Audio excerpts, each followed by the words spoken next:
ಶ್ರೀ ಗುರುಭ್ಯೋ ನಮಃ. ಹರಿ ಓಂ. ಹಿಂದೂಗಳಿಗೆ ಮಕರ ಸಂಕ್ರಾಂತಿ ಒಂದು ಪವಿತ್ರವಾದ ಹಬ್ಬ. ಅಂದರೆ ಸೂರ್ಯನು ದಕ್ಷಿಣಾಯನವನ್ನು ಮುಗಿಸಿ ಉತ್ತರಾಯಣವನ್ನು ಪ್ರಾರಂಭಿಸತಕ್ಕಂತಹ ದಿನ. ಭೂಲೋಕದಲ್ಲಿ ಪ್ರತ್ಯಕ್ಷ ದೇವರು ಎಂದರೆ ಸೂರ್ಯ. ಈತನನ್ನ ಮತ ಭೇದವಿಲ್ಲದೆ ಪ್ರಪಂಚದ ಎಲ್ಲ ಜನರು ಕೂಡ ಆರಾಧಿಸುತ್ತಾರೆ.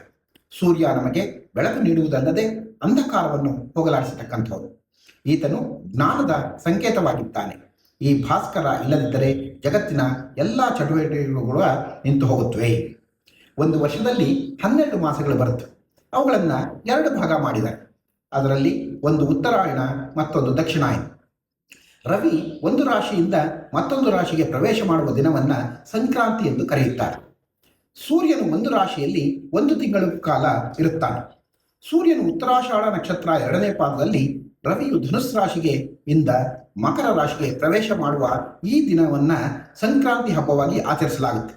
ಸಂಕ್ರಾಂತಿಗೆ ನಿರ್ದಿಷ್ಟವಾಗಿರ್ತಕ್ಕಂತಹ ತಿಥಿ, ವಾರ, ನಕ್ಷತ್ರದ ನಿಯಮವೇನೂ ಇಲ್ಲವಾದರೂ ಪುಷ್ಯ ಮಾಸದಲ್ಲಿ ಬರುವ ಸಾಮಾನ್ಯವಾಗಿ ಜನವರಿ 14, ಒಮ್ಮೊಮ್ಮೆ ಜನವರಿ 15ನೇ ತಾರೀಕು ಬರುವ ಸಂಕ್ರಮಣ ಕಾಲ ಪುಣ್ಯತಮವಾದುದು. ಪುರಾಣ ಮತ್ತು ಜ್ಯೋತಿಷ್ಯದ ಪ್ರಕಾರ ಉತ್ತರಾಯಣದಲ್ಲಿ ಸ್ವರ್ಗದ ಬಾಗಿಲು ತೆಗೆದಿರುತ್ತದೆ ಎಂಬ ನಂಬಿಕೆ ಇದೆ.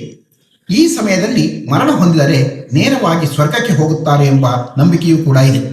ಶ್ರೀಕೃಷ್ಣ ಪರಮಾತ್ಮ ಭಗವದ್ಗೀತೆಯಲ್ಲಿ ಅಯನಗಳಲ್ಲಿ ಉತ್ತರಾಯಣವೇ ಶ್ರೇಷ್ಠ ಎಂದು ಹೇಳಿರುವರು. ಭೀಷ್ಮ ಪಿತಾಮಹರು ಮಹಾಭಾರತ ಯುದ್ಧದ ನಂತರ ಬಾಣಗಳ ಮಂಚದ ಮೇಲೆ ಮಲಗಿ ಯಮಯಾತನೆಯನ್ನು ಅನುಭವಿಸುತ್ತಿದ್ದರೂ ಕೂಡ ದಕ್ಷಿಣಾಯನದಲ್ಲಿ ತನ್ನ ದೇಹವನ್ನು ತ್ಯಜಿಸಲು ಒಪ್ಪದೆ ಉತ್ತರಾಯಣದ ಅಷ್ಟಮಿಯ ದಿನ ತನ್ನ ಸಾವನ್ನು ಬರಮಾಡಿಕೊಂಡರು. ಕೃತಯುಗದಲ್ಲಿ ಶಿವ ಮತ್ತು ಪಾರ್ವತಿಯರ ವಿವಾಹವಾಗಿದ್ದು ಕೂಡ ಉತ್ತರಾಯಣದಲ್ಲಿ. ಬ್ರಹ್ಮದೇವರು ಜಗತ್ತಿನ ಸೃಷ್ಟಿ ಪ್ರಾರಂಭಿಸಿದ್ದು ಕೂಡ ಉತ್ತರಾಯಣದಲ್ಲಿ. ಗೌತಮರಿಗೆ ಇಂದ್ರ ಶಾಪ ವಿಮೋಚನೆ ಮಾಡಿದ್ದು ಕೂಡ ಉತ್ತರಾಯಣದಲ್ಲಿ. ನಾರಾಯಣನು ವರಾಹ ಅವತಾರದಿಂದ ಭೂಮಿಯ ಮೇಲೆ ಅವತಾರ ಮಾಡಿದ್ದು, ಸಮುದ್ರ ಮಥನದಲ್ಲಿ ಮಹಾಲಕ್ಷ್ಮಿ ಅವತರಿಸಿದ್ದು, ಋಷಿಮುನಿಗಳು ತಪಸ್ಸಿಗೆ ಆಯ್ಕೆ ಮಾಡಿದ್ದು ಕೂಡ ಈ ಉತ್ತರಾಯಣವೇ. ಜ್ಯೋತಿಷ್ಯ ಶಾಸ್ತ್ರ ಪ್ರಕಾರ ಮದುವೆ, ಉಪನಯನ, ಗೃಹ ಪ್ರವೇಶಾದಿ ಇತ್ಯಾದಿ ಶುಭ ಕಾರ್ಯಗಳಿಗೆ ಉತ್ತರಾಯಣ ಪ್ರಶಸ್ತವೆಂದು ಹೇಳಿದ್ದಾರೆ.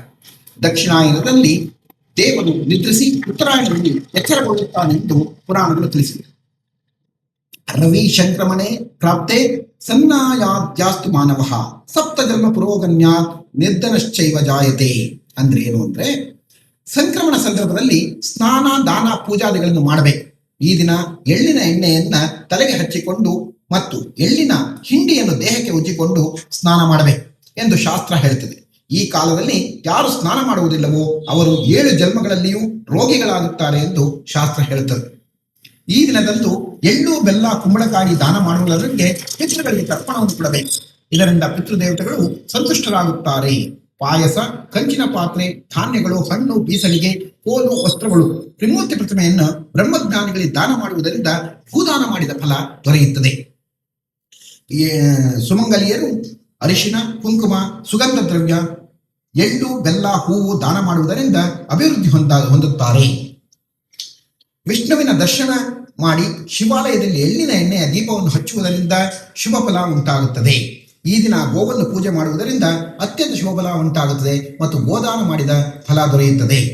ವಿಶ್ವೇಶಂ ವಿಶ್ವಕರ್ತಾರಂ ಮಹಾತೇಜ ಪ್ರದೀಪನಂ ಮಹಾಪಾಪಹರಂ ದೇವ ತ್ವಂ ಸೂರ್ಯಂ ಪ್ರಣಮಾಮ್ಯಹಂ. ಪ್ರಪಂಚಕ್ಕೆಲ್ಲ ಪ್ರಭು, ಲೋಕಕರ್ತನು, ತೇಜಸ್ಸುಗಳನ್ನು ಪ್ರಕಾಶಗೊಳಿಸುವನು, ಮಹಾಪಾಪಗಳನ್ನು ನಾಶ ಮಾಡುವನು ಆದ ಶ್ರೀ ಸೂರ್ಯನಾರಾಯಣನಿಗೆ ನಮಸ್ಕಾರವು. ಸೂರ್ಯನಾರಾಯಣನನ್ನು ಬ್ರಹ್ಮ, ವಿಷ್ಣು, ಮಹೇಶ್ವರನೆಂದು ವೇದಗಳು ವರ್ಣಿಸಿವೆ. ಸೂರ್ಯಮಂಡಲವನ್ನು ಋಗ್ವೇದವೆಂದು, ಅದರಲ್ಲಿ ಬರುವ ಜ್ವಾಲೆಗಳು ಸಾಮವೇದವೆಂದು ಛಂದೋಪನಿಷತ್ತಿನಲ್ಲಿ ವಿವರಿಸುತ್ತಾರೆ. ಮನುಷ್ಯನಲ್ಲಿರುವ ಆತ್ಮ, ಸೂರ್ಯನಲ್ಲಿರುವ ಆತ್ಮ ಎರಡೂ ಒಂದೇ ಎಂದು ತೈತರೋಪನಿಷತ್ತು ಹೇಳಿದೆ. ದೇವಲೋಕಕ್ಕೆ ಸೇರಿಕೊಳ್ಳಬೇಕಾದರೆ ಸೂರ್ಯನೇ ಸಿಂಹದ್ವಾರವೆಂದು ಮಹಾಭಾರತದಲ್ಲಿ ತಿಳಿಸಲಾಗಿದೆ.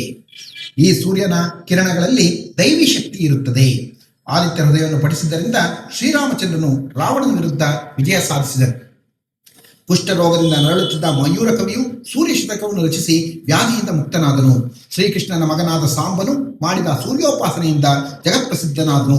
ಪ್ರತಿದಿನ ಸೂರ್ಯನಾರಾಯಣನಿಗೆ ಅರ್ಘ್ಯ ಪ್ರದಾನ ಮಾಡಿದರೆ ವಿಶೇಷ ಫಲ ದೊರೆಯುತ್ತದೆ.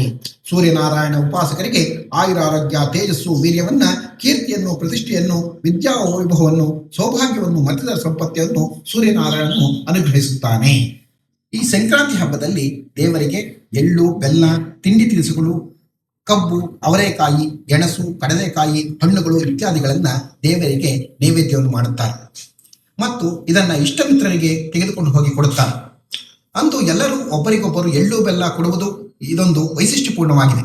ಎಳ್ಳು ಬೆಲ್ಲ ತಿಂದು ಚೆನ್ನಾಗಿರೋಣ ಎಂದು ಹೇಳುತ್ತಾರೆ. ಈ ಹಬ್ಬವು ಒಂದು ದೇವರ ಹಬ್ಬವಲ್ಲ. ಈ ದಿನ ಎಳ್ಳನ್ನು ದಾನ ಮಾಡಬೇಕು ಎಂಬ ನಿಯಮ ಇದೆ. ಎಳ್ಳು ಶನಿಗ್ರಹದ ಪ್ರತಿರೂಪ ಹಾಗೂ ಆತನ ಧಾನ್ಯವಾಗಿದೆ. ಶನಿಗ್ರಹ ಎಂದೊಡನೆ ಎಲ್ಲರೂ ಕೂಡ ಏನೋ ಒಂದು ರೀತಿ ಭಯ ಉಂಟಾಗುತ್ತದೆ. ಎಳ್ಳನ್ನು ದಾನ ಮಾಡಲು ಹೋದಾಗ ಸಾಮಾನ್ಯವಾಗಿ ಅದನ್ನು ತೆಗೆದುಕೊಳ್ಳಲು ಯಾರೂ ಕೂಡ ಇಷ್ಟಪಡುವುದಿಲ್ಲ. ಕಾರಣ ಅವರುಗಳ ಪಾಪ ತೆಗೆದುಕೊಂಡ ಹಾಗೆ ಎಂದು ಹಾಗೂ ದೋಷ ಉಂಟಾಗುವುದು ಎಂದು ನಂಬಿದ್ದಾರೆ. ಆದ್ದರಿಂದ ಎಳ್ಳಿನ ಜೊತೆ ಬೆಲ್ಲ, ಕಡಲೆ ಬೀಜ, ಕೊಬ್ಬರಿ ಮಿಶ್ರಣ ಮಾಡಿ ದಾನ ಮಾಡುವ ಪದ್ಧತಿ ರೂಢಿಯಲ್ಲಿದೆ.